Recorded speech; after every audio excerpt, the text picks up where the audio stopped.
¿Cómo se sintió que llegaran? En esta segunda parte te voy a contar cómo después de ese evento y esa situación traumática, yo logré conocer a Dios. Obviamente cambió mi vida extremadamente.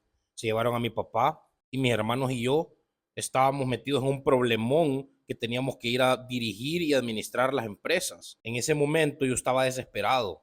En esos primeros meses yo no sabía qué hacer, yo no tenía experiencia, yo me acababa de graduar de la universidad, pero no tenía la experiencia como para llegar a dirigir una empresa y mucho menos una empresa que estaba metida en tantos problemas. Se empezaron a ir los clientes por todo el show que se hizo por el tema de mi boda. Llegaron dos personas, una de ellas era un familiar político mío. Llegaron, pidieron una cita conmigo en mi oficina. Nos sentamos en una salita y me empezaron a hablar las palabras acerca de Cristo. Me empezaron a contar la buena noticia. Por primera vez en mi vida yo estaba oyendo el evangelio expuesto de una manera clara.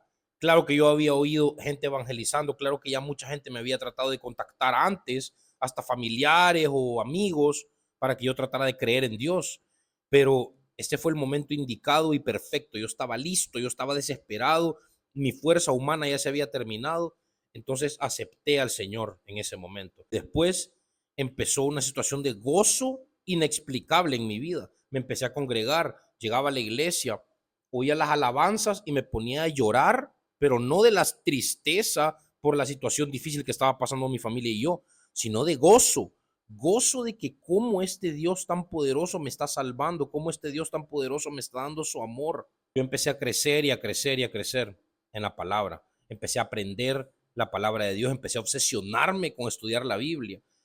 Y no sé en qué momento llegó esto, pero empecé a tener una confusión en mi cabeza, caer de la gracia, me caí de la gracia. ¿Por qué? Porque empecé a confiar en mis propios esfuerzos humanos, empecé a oír prédicas confusas de gracia mezclada con ley, y entonces yo me caí de la gracia, dejé de disfrutar de mi vida cristiana y empezaron a desintegrarse las cosas en mi vida otra vez. En la siguiente parte te voy a contar cómo regresé a la gracia de Dios y cómo empezó a ser renovado y restaurada toda mi vida.